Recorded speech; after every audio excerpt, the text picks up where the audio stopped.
basically your personality. Can you tell us kind of where that came from and talk a little about that? I just love playing ball, and love playing ball with my guys. And when we making plays and winning, that's always fun. So, that energy and that excitement just comes out when you're playing ball and you're winning and you guys are making plays and you're just in the dogfight and you're just trying to make things happen. So that's just kind of the energy and, personality that happens when, good things are happening on Sundays. We saw the video where Cully came over to you on the sideline and thanked you for being such an important presence on the team. How much did that mean to you? It means a lot, and like I've always said, he's always been consistent with, who he is and his words and his messages, and that's just something he's always done with me, even when in 2019, even last year in Baltimore, he's always just encouraged me and, emphasized that it was more than just, the stats and stuff, just who I was and what I bring to the table, and I appreciate that, and he's always encouraged me that way. So, like I said, he's always been consistent in who he is, and he's told me things like that before, so I appreciate him, and I'm thankful for him. When you think about David Kelly in your life, is there a specific moment or situation that stands out to you and what he does for you? Not necessarily. He's just always been a guy who has been the same. When I had a Pro Bowl year, one of my best years as a pro in 2019, he was always encouraging, always pushing me to be better. Last year when, it wasn't a year that, I'm proud of or it didn't go great, he was always encouraging me, saying, just positive things and encouraging me, telling me to remain positive and just keep working. And ever since I've been here in Houston, he's been the same. Just he hasn't changed. He hasn't switched up on me, whether it's a Pro Bowl year or a down year. He's always been consistent with who he is and his message and his encouragement of me. So as a man, I respect that. As a man, I appreciate that. And I just know what I'm getting from Coach. He's going to be a great guy who loves his players, who encourages his players, and I'm thankful for him. Part of the energy, enthusiasm, personality you bring to football, what do you feel like instilled some of that in you just growing up? Was it your dad or was it other family members or coaches? Yeah, I think just my dad, my grandpa, they were both played ball, and just coaches, and just instilling in me the desire to work hard, the desire to want to be the best, the desire to do your best, and I think that's just something that burns in me, and just that's what pushes me, and people can analyze and get statistics for a lot of things, but you can't measure somebody's heart. You can't measure what's in somebody's chest, and that's just something I take pride in. You talked a little bit a minute ago about your tough year last year. How big was it for you to be able to start this season strong after not having the kind of year you wanted to last year? Obviously, I wanted to get off to a fast start, and I'm thankful that I was able to make some plays to be able to help us be successful in that game. And I just wanted to, whenever my number's called, whenever my name's called, go out there, perform to the highest ability that I can, and do things to help us have success on whatever play it is, and do things to help us win the game. So I'm happy that I was able to do that. Obviously, there's some things that I could work on, that I continue to improve on, continue to get better at, and I think we're all striving to do that, with this game coming up on Sunday. You seem like you're having a lot of fun out there. You seem like you're always having a lot of fun. Is it something that sometimes people have to be reminded of? Yes, it is a job, but it's also a game to have fun with? Yeah. I mean, it is a job, it is a business, and you just have to learn the business and you have to learn to thrive in it. And when you don't have fun with it, if you lose the love of it, I think you'll get exposed, and I just love playing ball. I love being with my guys. Love seeing them make plays. I love making plays. I love putting up points. Love watching the defense have turnovers. Love hearing the crowd. Love silencing the crowd on the road. It's just fun. It's a kid's game, and I'm thankful that the Lord has blessed me with the ability and the talent and the ability to overcome adversity to be able to still be playing this game in my 11th season. So I have fun with it, especially on Sundays when, we're winning and we're making plays. Do you envision yourself getting that many carries every game in and game out, or is there a number in your mind? I prepare myself for whatever the load may be. I always prepare myself to carry the ball 30 times if needed. Prepare myself, and I'm ready to get 15 carries, 5 catches, whatever it may be. Whenever my number's called, I'm just ready to go out there and perform and do the best of my ability. It's nothing more, nothing less. If I'm getting 20 carries a game, I'm happy with that. If I get 30, I'm happy with that. If I get 10 and we win, I'm cool with that too. So whenever my number's called, I just try to go out there and be an asset to the team, be confidence booster for the team, and help us be able to move the chains and make plays. Mark, beyond your health, do you feel like, is there anything else that gave you some juice heading into the season? What'd you say? Beyond being healthier this year, do you feel like there's anything else that's giving you some more juice this season? No, nothing more so than any other year. People say what they want, people say what they think, but it really don't matter. I know what I'm capable of doing. I know what I'm capable of bringing to the table when I'm healthy and when I'm given opportunities. So just my desire to be the best, my desire to want to help the team, my desire to want to be a champion, my desire to just put my best foot forward every single time I step foot on that field, to make my family proud, to make all those people who believe in me proud. Those are things that I take pride in, and that's what motivates me. What have you seen from Cleveland's front seven? I mean, they get after it. Obviously, those 2 defensive ends, you have to find ways to neutralize them and to make them, not have a heavy impact on the game. You don't want them to take over the game because they can, and they will. The secondary, they're opportunistic. They're the linebackers, they fly around, fly to the ball.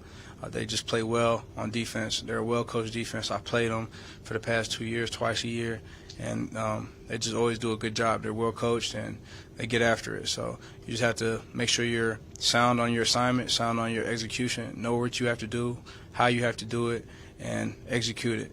And you have to do that for 60 minutes. You have to be physical. You can't turn the ball over. And you have to make plays, because they're going to contest you, they're going to challenge you. So when your number's called and the ball is headed to you, you have to take care of the football, and you have to make the plays. So they're a good defense, and it's a challenge that we're looking forward to. What's 2 more. What's something that we wouldn't know about David Collier so he's surprised you?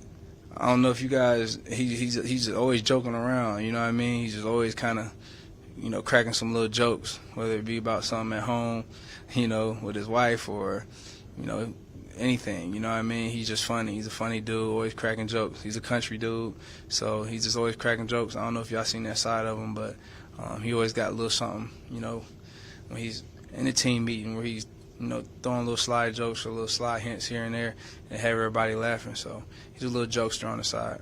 How does it set the tone for this team? How does that? Yeah, after keeping laugh. I think it's just, a down-to-earth type of atmosphere.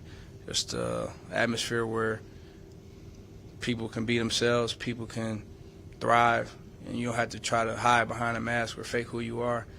I think that when he's like that and how he has relationships with his players and everyone on the team, I think you just be yourself, be true to who you are, and just go out there, work your butt off. I think it just makes everybody play free, makes everybody play confident. When you have that kind of freedom to be who you are and just to be a pro and go out there and go about your business from your head coach, I think that is an asset and something that we all benefit from. All set? Right. Thank you. Yep.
What's going on, guys?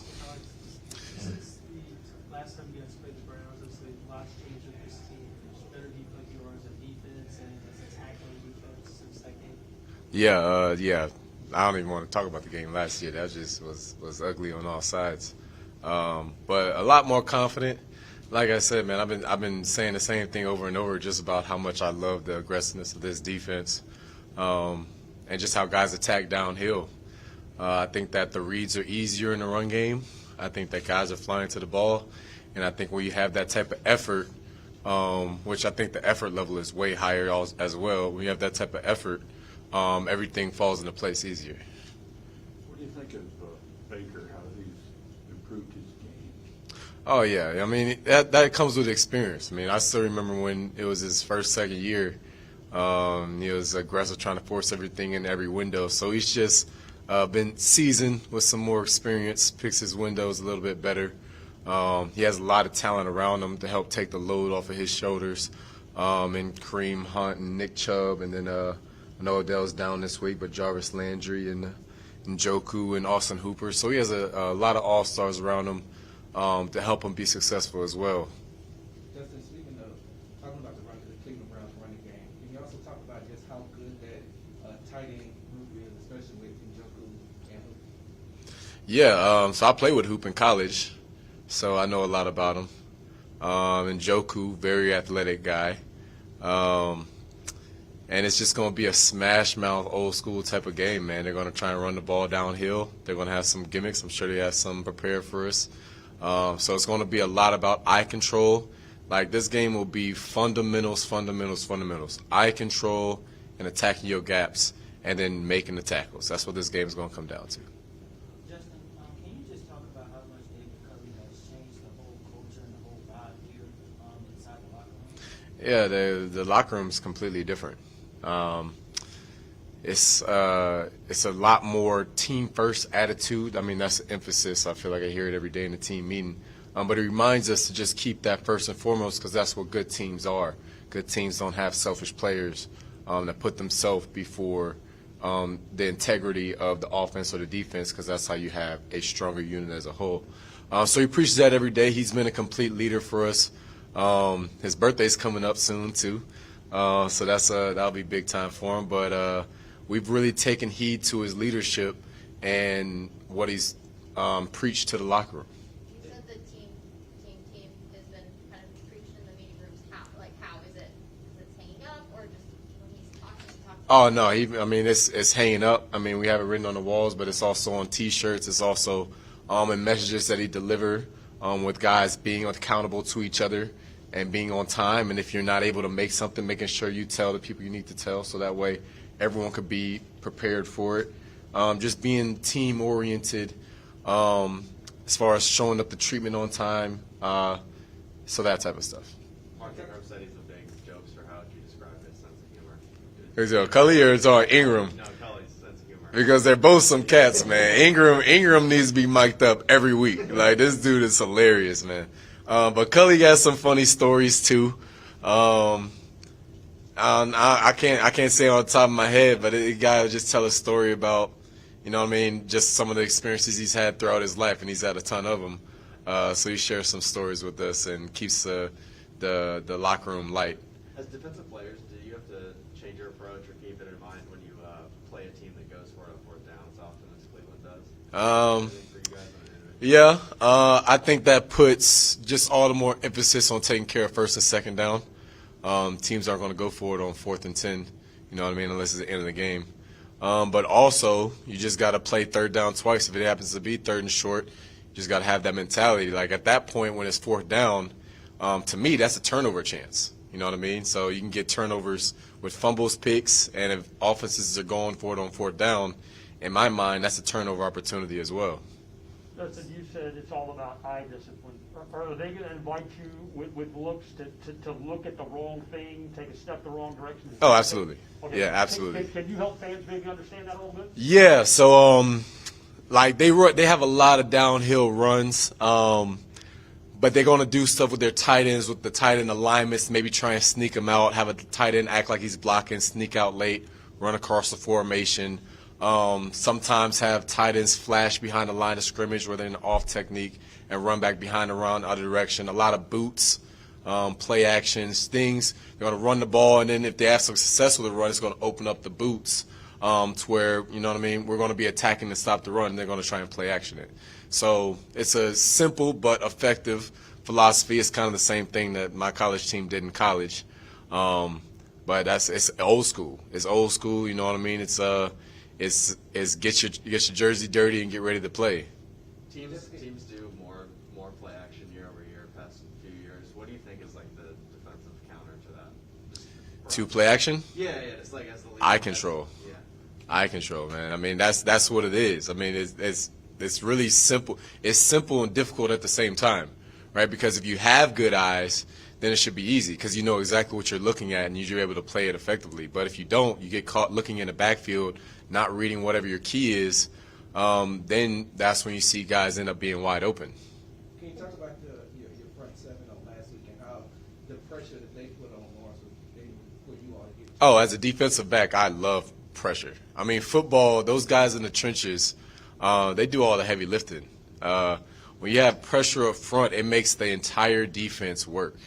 It aims to speed up the clock. It allows us on the back end to read routes better because quarterback can't hold the ball. So now we're able to be more confident in being aggressive because we don't have to worry about the pump fakes because we know the ball is coming out.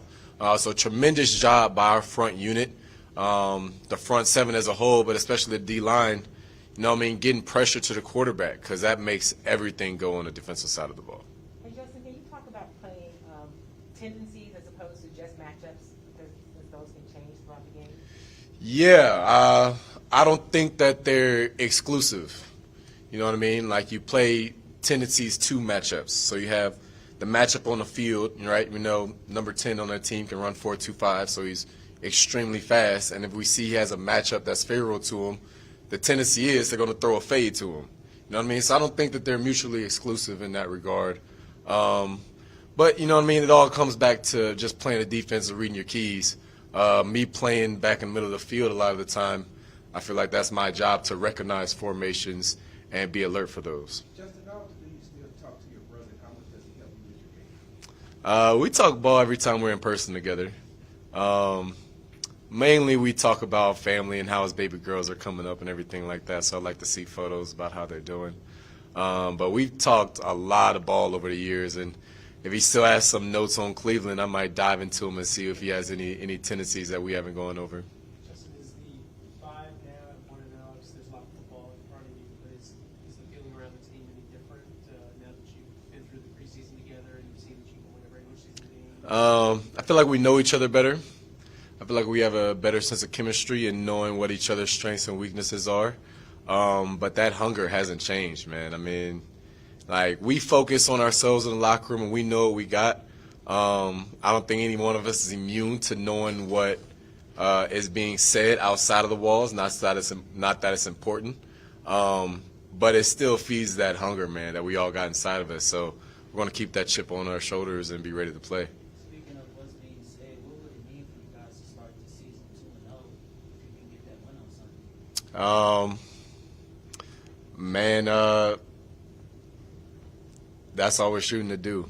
I don't know what it'd be like until I get to that point, you know what I mean? But that's what we're out here to do. We're not rolling over for anybody, you know what I mean? So teams are going to have to come out and play us, and they're going to have to see us, you know what I mean, and see what we got. All set? All right. Thank you, everyone. Thank you. Appreciate you.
you? Great, thank you.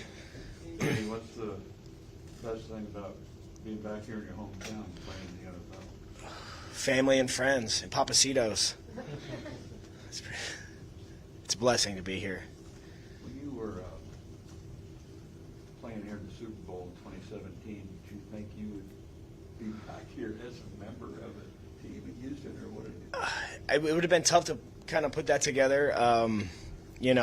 Obviously I'm thankful for this opportunity, and I know a lot of people in this building that I've been with prior to, so kind of end up working out, and very, very blessed to be here. What was it like? David Culley was saying that you had kind of a small group of plays, said familiar with the system. Yep. How many did you know, and just how did you feel about your performance? Obviously, you scored passes that were thrown to you. Yeah, I mean, I'm familiar with a lot of the formations, a lot of the motions, obviously, in the packages that I'm in, and then some of the verbiage and the play calling is something that I have to do a lot of learning, get in the books and just learn like everybody else did, this year, and they had obviously a lot longer in training camp to do that, but a lot of studying on my part and just getting familiar with my teammates, trying to build camaraderie and try to put the best product on the field. What was it like scoring that first touchdown for the hometown team? It was great. It was part of a 2-minute drive. Defense, got us the ball back, obviously, and we had a great opportunity to get points before the half.